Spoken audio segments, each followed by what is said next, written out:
But what is true, and I'm actually being serious here, is that there's footage and records of objects in the skies that we don't know exactly what they are. We can't explain how they moved, their trajectory. They did not have an easily explainable pattern. This footage, Barack Obama, was filmed on May 18th on the James Corden Late Late Show. And it was Reggie Jackson who asked Barack Obama about UFOs. The first interesting thing that I perceive with what Barack Obama said is that there are records and footage showcasing UAP moving in ways with trajectories that are not easily explainable. Records and footage. One of the arguments that UFO believers often make is that there is indeed smoking gun evidence of UFO reality that is not in the public domain, but is within the domain of governments, in particular the United States government.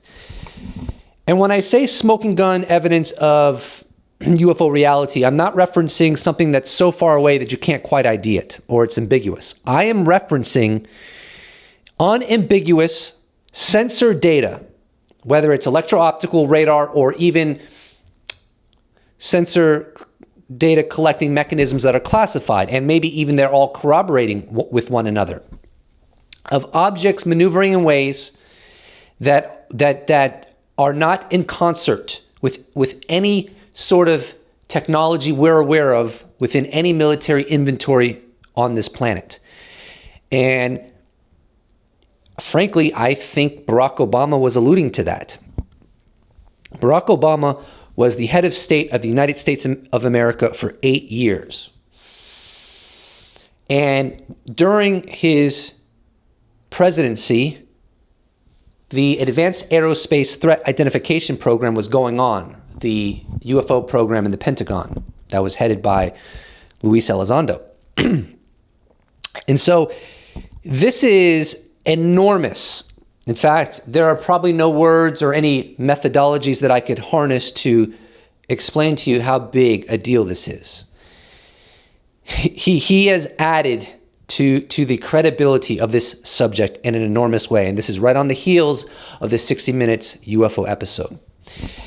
And this is a continuation from in some sense, from the discussion of UFOs that people like the former CIA director John Brennan has been having, and the former director of national intelligence John Ratcliffe, and another former director of central intelligence James Woolsey. And in addition to those names, just recently, a day or two ago, the former director of national intelligence James Clapper made amazing statements about UFOs, and we're going to cover that in this video. I have a very important announcement to make before we go any further. There is a jingle that I'm fond of doing every now and then in my videos. It is no longer ever going to be the same because we have reached a new era in the UFO disclosure process. It used to be, the house of cards will fall, baby.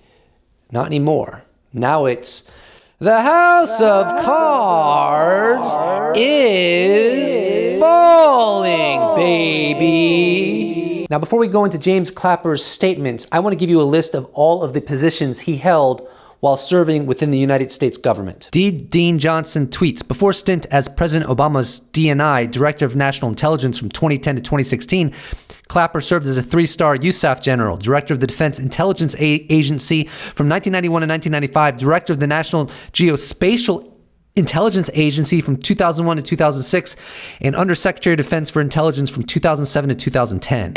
As the former Director of National Intelligence, I think there have been a lot of theories about UFOs. What do you make of these revelations? What might this be? Have you seen any yourself? What do you make of this? Well, first, I think it is kind of, there is logic to the intelligence community addressing this, since the intelligence community has a lot of practice of dealing with ambiguity and less than complete facts. Now, this is interesting because he's alluding to the value of analyzing any sensor data acquired of this enigma, this phenomena. And by doing so, I think he's suggesting that it's not done enough. Of course, that's been one of Lou Elizondo's complaints, that it's not getting the attention it deserves within the Department of Defense. Now, of course, there are people who think that there are highly classified UFO programs that are highly funded and have been classified for decades. I'm one of those people. I think that exists. But the problem is that these programs are very small.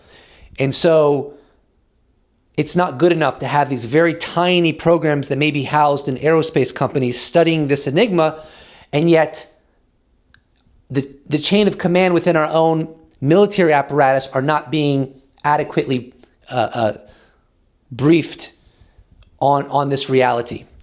And as you all might know, Elizondo, when he was in the Pentagon, he was striving to get this information up the chain of command to the then Secretary of Defense, James Mattis, and he was unable to do so. Part of that, or maybe most of that, was the stigma.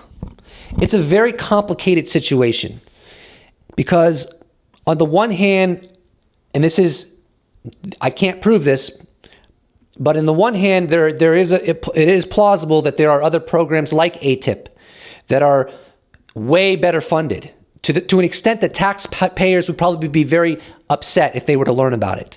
Studying an enigma that the U.S. government has been conveying for the longest time doesn't really exist. It's not a national security threat.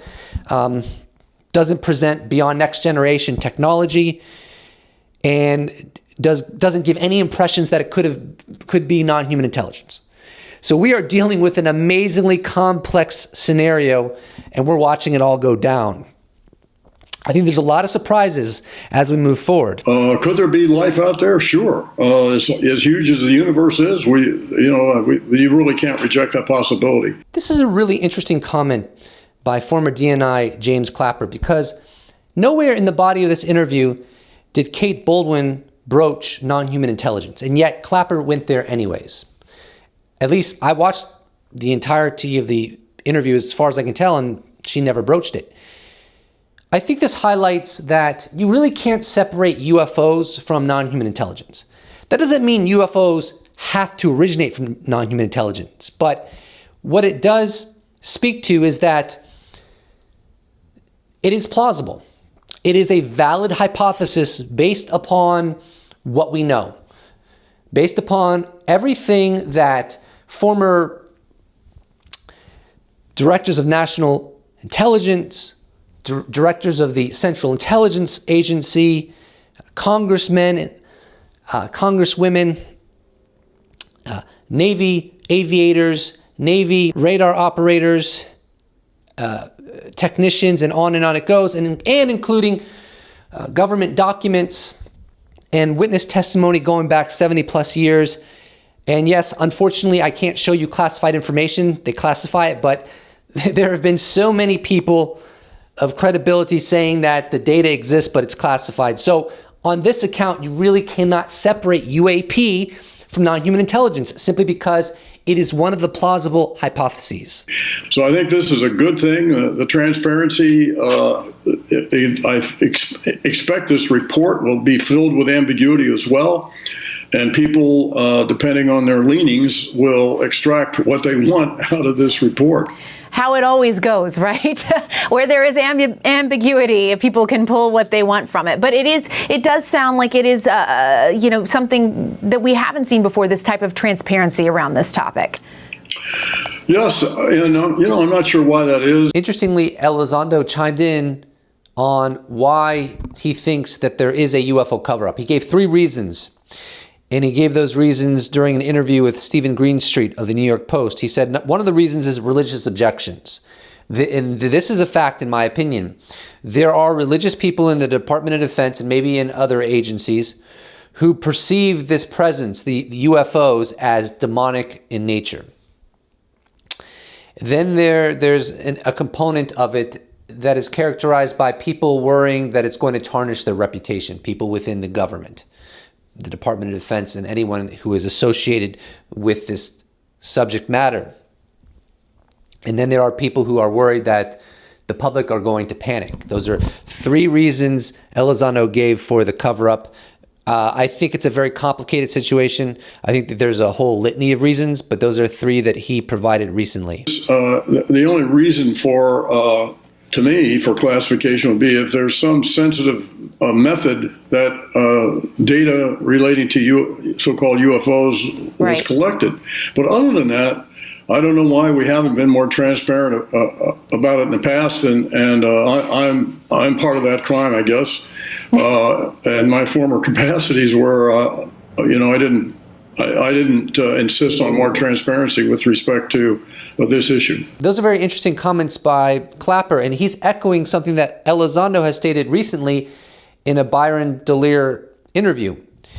He basically said that, you can't and shouldn't classify the existence of UFOs. What you classify is sources and methods. So, for example, we all know that nuclear technology exists. We know that we know that the United States has intercontinental ballistic missiles. That's not classified. The existence of this reality is not classified. What's classified is the technology itself, because we wouldn't want this to get in the wrong hands. In that same light, the U.S. government has gone about UFOs in a way that is extreme.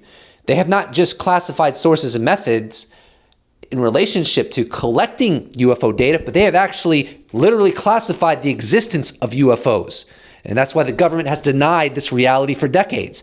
And it's very complicated, because when I say the government, I'm not referring to most of the government, because most of the government doesn't even know that this is real. They haven't been briefed. But nevertheless, there are pockets within the U.S. government that have forensic proof that it exists. Chew on that for a while. It's about to get real. I believe what I'm saying is true. I believe this is real. And I believe a lot of assumptions about how the world works and what's possible. People say, oh, they can't classify UFOs. The government's so incompetent. Yes, they can. Chris Mellon made some very good points. I think it was in the Joe Rogan interview. He talked about how aircraft were being developed and no one knew about them until they were in operation. But they stayed under wraps for as long as they were being produced and the technology was being developed, and only up until they started flying in live operations were people aware of them.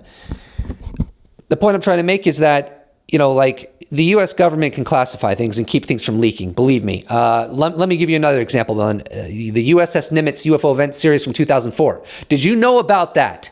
Did you know about that prior to December 16th, 2017? No, you did not. No, you did not. Now you have all these radar operators and aviators coming out and telling you about it. You didn't know about that.